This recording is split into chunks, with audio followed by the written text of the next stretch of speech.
O Evangelho de São João, ele é o evangelho mais tardio, por isso ele está lá no quarto lugar. O primeiro é o de Marcos, porque antes a gente achava que Mateus estivesse em primeiro lugar, pela forma em que ele foi encontrado na língua no tempo de Jesus. Mas a ordem cronológica seria Marcos, Mateus, Lucas e João. João, já no início até do segundo século, a comunidade dos seguidores vão fazer, compilam as histórias, ajuntam as histórias, transcrevem essa história e faz chegar a nós. E ele tem uma função de muito própria e muito atual, que é combater um Deus da ilusão. Porque o Papa tem insistido, e às vezes a turma corta lá a mensagem do Papa, que ele diz assim: Deus não existe, aí eles cortam, como ideia. Então não cortem o vídeo. Deus não existe como ideia, porque Ele é pessoa. E pessoas três. Vejam como é profundo isso. Tirar Deus de uma ideia, de um conceito, de uma filosofia e o colocá-lo dentro de um relacionamento. É essa a grande dificuldade que nós temos. Porque se a gente não vê, Ele fala: não, vocês veem. Olhem para os que sofrem, vocês vão me enxergar, devem me enxergar. Mas a gente não sente, não. Muitas vezes, depois de me conhecer, eu vou conduzir vocês ao deserto. O que é o deserto? A ausência de sentimentos, de perfumes, de cheiros, o calor do dia. Ali que a nossa fé é testada, no deserto, quando a gente inclusive para de sentir. Mas, por exemplo, se eu falar de uma amiga que eu tenho a 10.000 quilômetros daqui, vocês vão acreditar que ela existe, e eu jamais vou deixar de crer que ela existe. Um amigo, um parente distante. Não é porque eu não vejo que a pessoa não existe, mas quem tem uma relação vai ter isso até o final da vida, por mais distante que esteja, saber que o outro, a outra existe. E é esse o princípio da fé, que é para ser renovado por ocasião da quaresma. Por quê? A igreja supõe, e isso é muito interessante, se a gente pode olhar, que a gente vive de ciclos, que cada vez em quando a gente precisa renovar esse ciclo. Passou dos 40, a gente tem que ir todo ano no médico, faz os exames, às vezes a gente está bom, aí o doutor fala assim: mas aqui você vai ter que comer menos gordura, ou você vai ter que tomar uma vitaminazinha. Volta, já está bom de novo. Não, precisa tomar algum remédio, doutor? Não, pode voltar para casa. No outro ano a gente vai, está tudo bem. No outro ano a gente vai, tem que tomar 3 remédios. Depois que passa dos 40, eles decidem, você tem que estar tomando um comprimidinho, não é? Aí você vai um outro ano, tem que tomar uma coisinha para ajustar. A nossa fé também é assim, ela precisa de ajustes. Porque a nossa humanidade, diferente da inércia que a gente tem, por exemplo, na física, que no universo diz assim: se eu empurro uma coisa, a tendência é que essa coisa continue movimentando. Não, a nossa liberdade nos tira, inclusive, da inércia espiritual. E como um casamento bem sucedido é aquele que eu renovo o meu sim todos os dias. Como um casamento bem sucedido com o céu é aquele que eu renovo na oração, no mergulhar da palavra, todos os dias a experiência que eu tenho em Deus, com Deus, e não só nele, mas com Ele, que é pessoa, e pessoas três, sendo um Deus, é pessoas três, Pai, Filho e Espírito Santo. Por isso é nos lançado o desafio. Sabe qual que é o desafio para o catecúmeno que estava chegando na igreja e nesses 40 dias provava a sua vida através da penitência? Conhecer esse Deus que nós conhecemos. Qual é o desafio para quem conhece? Perder o Deus que nós já conhecemos, deixar de lado, como acontece.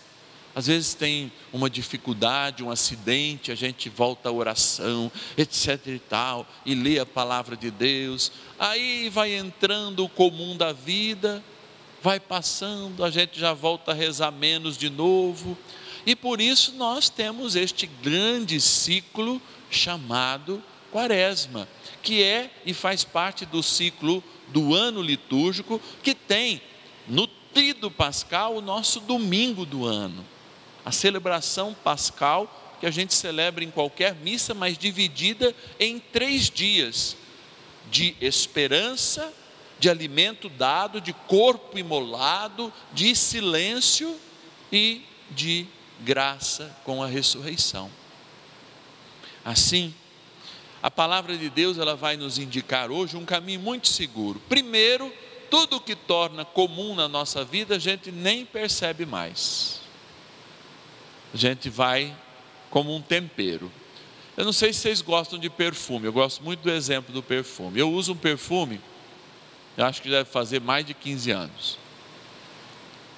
E eu não sinto mais o perfume, as pessoas sentem. Eu fico até lisonjeado, mas o seu perfume, mas eu não sinto mais. Já ficou tão comum, já educou tanto meu nariz, que se eu colocar mais ou menos, eu nem vou sentir. Se eu tiver 100, eu nem vou sentir que eu estou 100. Por quê? As minhas narinas já se acostumaram. Mas Deus, não. Deus é um perfume novo. E muitas vezes nós já deixamos de ter a sensibilidade de Deus, porque nós nos acostumamos com aquele Deus de 10 anos atrás, com o primeiro amor, e esquecemos de renovar esse primeiro amor, pelo menos por ocasião da Quaresma, na preparação para a Páscoa. Por isso a igreja fala, olha, mesmo que você não tiver pecado mortal, pelo menos uma vez por ano, por ocasião da Páscoa, é importante o sacramento da penitência, a confissão sacramental, que não é feita de modo comunitário, só vale individualmente, vale de modo comunitário em casos muito extremos, como por exemplo a gente teve na pandemia, algumas dioceses que autorizaram a absolvição coletiva, não a confissão, que deveria ser buscada posteriormente. Por isso, o que a palavra de Deus está dizendo hoje, especialmente na primeira leitura, é assim, aquilo que eu repito sempre: vale a pena ter um novo céu e uma nova terra, se não se tem um novo olhar? Todo mundo aqui conhece a história daquela vizinha muito gentil, que todos os dias pela manhã, depois da sua vizinha ter quarado a roupa, turma de Minas Gerais sabe o que é isso, o que é quarar, e tem gente que quara a roupa ainda, né? Deixá-la no sabão no sol, para ficar branquinha, pendurava, e a vizinha olhava e falava assim, nossa, essa mulher não lava a roupa direito, e no outro dia não lava a roupa direito. Um final de semana, o marido, que não aguentava mais escutar que a roupa da vizinha estava suja, foi e limpou o vidro. E aí chegou o outro dia, a moça falou, nossa, ela aprendeu a lavar roupa. E o marido falou, não, é que eu limpei o vidro. E é exatamente isso que está acontecendo. Jesus está dizendo, olha, vocês se acostumaram com a minha presença, vocês deixaram de se aprofundar, e agora, quem está de fora, sabe mais quem eu sou e acredita mais em quem eu sou do que em quem está dentro. E por isso ele coloca esse funcionário do rei, que era um homem bom. A palavra de Deus diz em outro momento que ele já ajudou a construir aquela sinagoga que existia em Cafarnaum, e que quando a gente visita lá, a gente ainda pode visitar inclusive essa sinagoga, né? Que foi construída em cima das ruínas dessa primeira que Jesus pisou. Então ele está dizendo isso, olha, Deus nunca pode ser comum nas nossas vidas, Deus é sempre novo. Padre, mas eu aprendi que Deus não muda. Sim, é o Deus da filosofia, mas Deus que não muda é infinito. E se Ele é infinito, o que Ele tem para mostrar para a gente? Algo sempre novo. O infinito tem algo sempre novo, porque eu sou limitado, e o infinito me mostra algo sempre novo. Por isso, amados, essa caminhada quaresmal é uma caminhada lindíssima, é uma caminhada de mergulhar, de possibilidades que a gente tem nesses 40 dias, de fato mergulhar no Evangelho, na palavra, deixar aquela leitura superficial da letra, pode ser exegética, interpretativa só, né? Analítica, mas mergulhar, porque o Deus se faz pessoa, Ele não é uma ideia, não é um conceito, E o que eu falo aqui, a maioria das vezes já foi testado na minha própria vida. Não que eu seja de maneira nenhuma perfeito, muito pelo contrário. Mas eu não vivo atrás de um conceito, muito menos de um conhecimento, embora eu goste de estudar. Eu vivo atrás daquele que é e sempre será o Senhor das minhas vidas. E quando isso diminui um pouquinho em mim, é a confissão que eu vou procurar, para dizer, olha, o meu vidro está sujo, já não estou enxergando a candura de Deus, eu que preciso mudar. Deus não muda. Imagina quem acredita que Deus castiga, quando muitas vezes a gente, não é? Não, Deus até permite, mas esse Deus é pessoa, não é um conceito. Isso que o Papa tem insistido, amados, a gente não se esquece de uma pessoa. Imagina essas que passam na vida da gente, nossos pais, essas pessoas que, uma esposa, um esposo que já faleceu, eu sei que eu falo para milhares de viúvas e viúvos. Quem que apaga um amor na vida? Um amor de 40 anos? Um amor de 60 anos, que muitas vezes vai primeiro para o céu? Ninguém apaga a lembrança. Quem apaga o cheiro de um amor? Ninguém apaga. Quem apaga o gosto de um beijo, de um amor? Meu Deus, ninguém apaga. Quem é capaz de apagar a fé quando se relaciona com Deus? Quando no final da noite não dorme apenas sob um travesseiro, mas diz, eu quero dormir no colo do Senhor. Quem que ao visitar o Senhor, prisioneiro do nosso amor, no sacramento, não se relaciona com Ele, quando mesmo em silêncio, a sua presença fala mais do que tudo e do que todos. Assim é o amor. Mesmo em silêncio a gente ama. 46 anos casados, quando vocês estão sentados juntinhos, olhando um para o outro, precisa conversar? Não, nem precisa conversar mais, não é?